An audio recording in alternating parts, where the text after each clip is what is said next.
If you knew what I knew, you could get 10 million subscribers within 6 months. Your first video is not going to get views. Subscribers don't matter, views don't matter. I mean, they do. So stop sitting there and thinking for months and months on end and just get to work and start uploading. Everything you want as a creator comes from making the best videos possible and thumbnails. MrBeast shares his best YouTube advice all the way from title and thumbnail secrets to growing a channel on YouTube. It's much easier to get 5 million views on one video than 50,000 views on 100 videos. He also reveals how he's able to hook in viewers in his videos and what he would do if he started over from scratch. What advice would you give yourself when you were starting out? Your videos suck. You think your videos are good, but they suck. You know, they just do. And the sooner you learn how to make good, great videos that people actually want to watch, the sooner you'll get views. I think is the biggest takeaway. Because like when I was 14, I thought my videos were the best in the world. They weren't. They're terrible. Many people are making way better videos than me, but I didn't think that. And I think, you know, to be successful, you kind of have to have a little bit of that ego where you're like, you know, my content's great and you got to believe in it. But also like, if you have sub 1,000 subscribers, like there's a good probability your videos just suck. They just do. And you need to make hundreds of videos or 100 videos. I don't know. Depends on the difficulty of your videos. Improve something every time and just like get to the point where they don't. When you make good content, you'll blow up. It's not the algorithm. It's not anything. It's just like me and most people who are in my position, you just make terrible videos. And that's okay, because you got to make a bunch of videos and improve over time to be great. Like you don't just pick up a baseball and become an MLB level athlete within a year. You know, it takes many years, and YouTube's kind of the same way. A lot of people get analysis paralysis and they'll just sit there and they'll plan their first video for 3 months. And yeah, any of you listening, if you, especially if you have 0 videos on your channel, your first video is not going to get views, period. It's not. Your first 10 are not going to get views. I can very confidently say that. So stop sitting there and thinking for months and months on end and just get to work and start uploading. Like all you need to do, this applies to people who have not uploaded videos but have dreams of being a YouTuber, is make 100 videos and improve something every time. Do that. And then on your 101st video, we'll start talking, like maybe you can get some views, but you know, your first 100 are gonna suck. There are very freak cases like Liza Koshy or Emma Chamberlain who have really good personalities and it doesn't take them as many videos. And it's just like people who are 7'5" and making the NBA. Like, yes, there are freak cases you can find, but for the average person like us, you know, who don't have these exceptional personalities and, you know, backgrounds in filmmaking, just make 100 videos, improve something each time, and then talk to me on your 101st video. How do you improve something each time? The second one, just, I don't know, put more effort into the script. The third one, try to learn a new editing trick. The fourth one, try to figure out a way that you can have better inflections in your voice. The fifth one, try to, you know, study a new thumbnail tip and implement it. The sixth one, try to figure out a new title. There's infinite ways. That's the beauty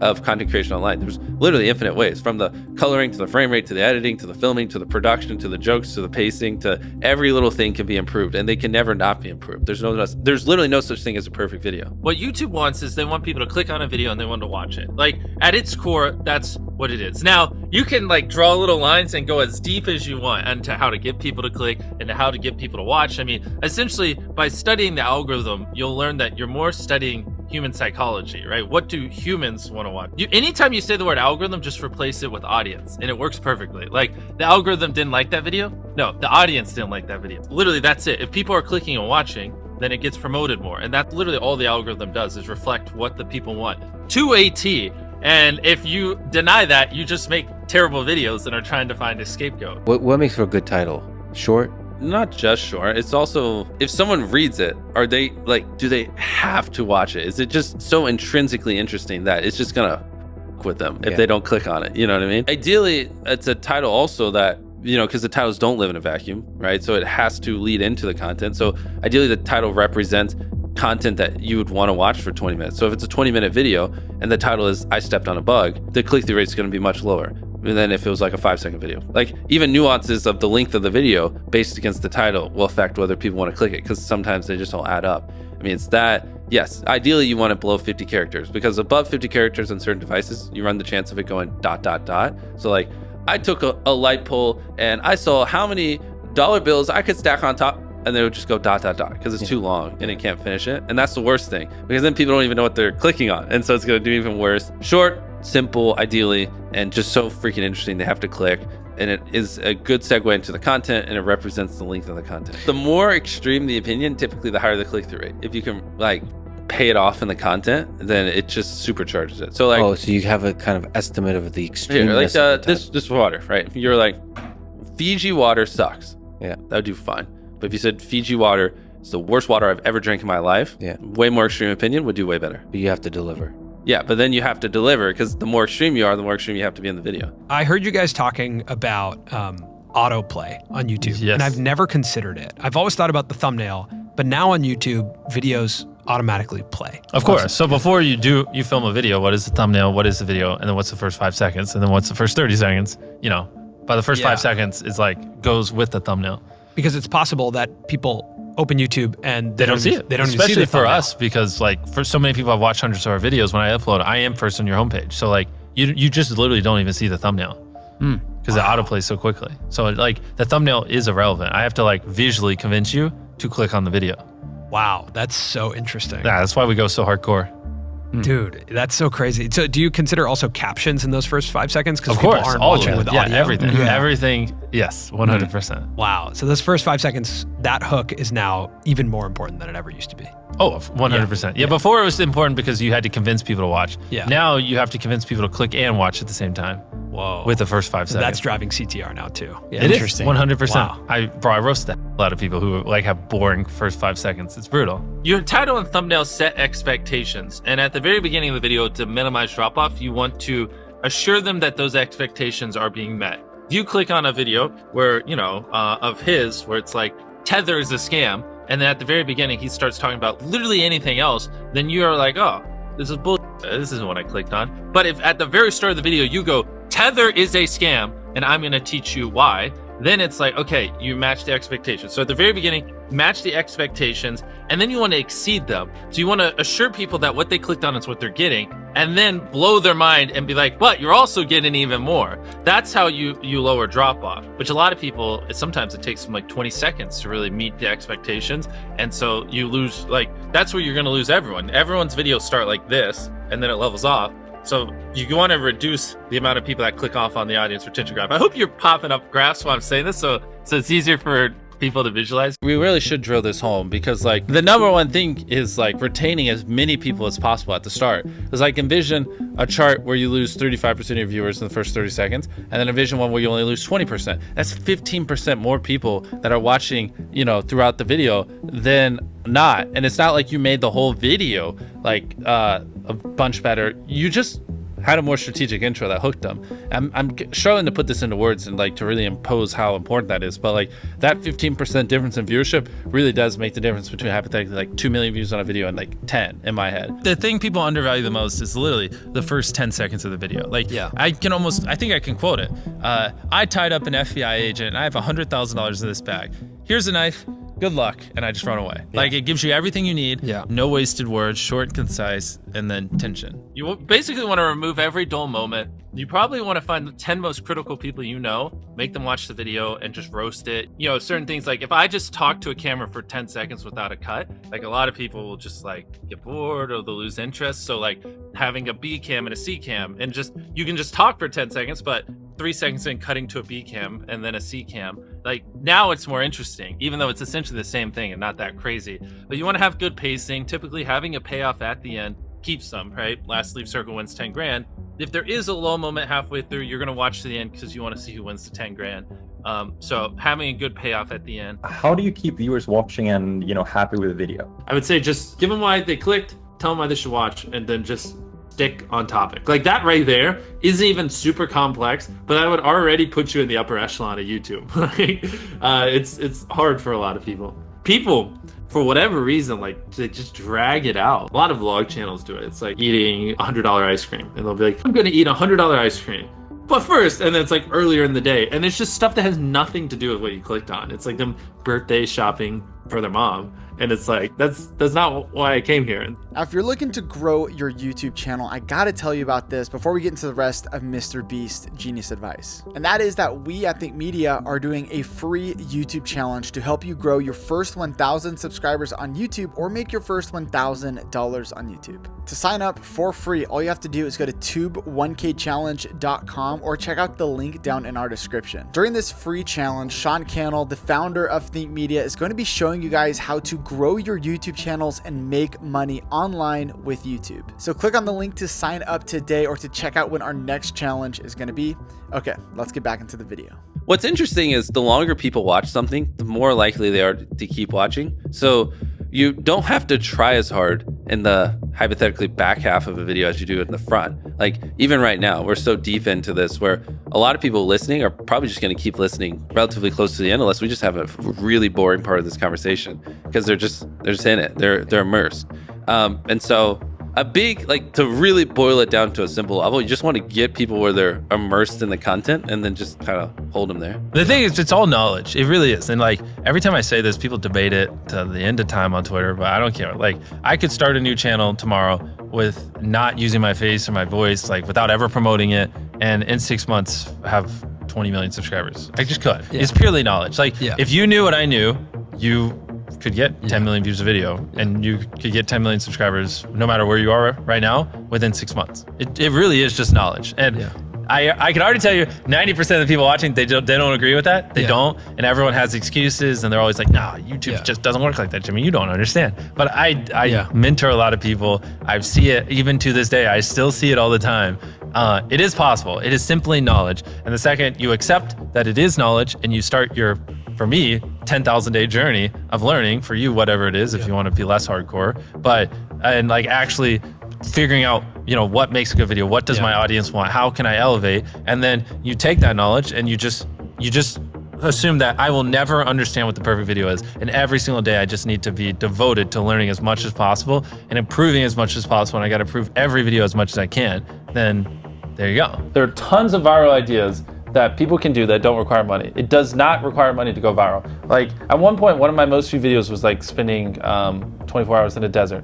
We just grabbed a tent and some stuff and we went in the desert. And it got like 60, 70 million views. I have so many videos where we spent hardly any money, like the no food one, or I'd have to pull up the channel and go through it, that have gotten tens of millions of views, and they would have gotten 10 plus million views even on a small channel. So people who say, oh, well, I could be MrBeast if I had money. Well, A, I didn't start off with money. I was poor. I had no money, and it took me like 7 years just to buy a camera, saving up from YouTube. And B, some of our most viewed videos, literally, like anyone could do. The best way to get views, in my opinion, I think it's better to really, really focus on quality if you're a very small YouTuber. And you can upload a video a day and like all the videos be average. And like none of those videos will really stand out. None of it's like epic enough where like the algorithm's gonna go, oh, this video is good. Like we need to spread it. I feel like a lot of small YouTubers, they just post like videos that aren't bad, but they're not great. And they just do that. And none of them ever pop off, so they never get an audience, where it might be better to like,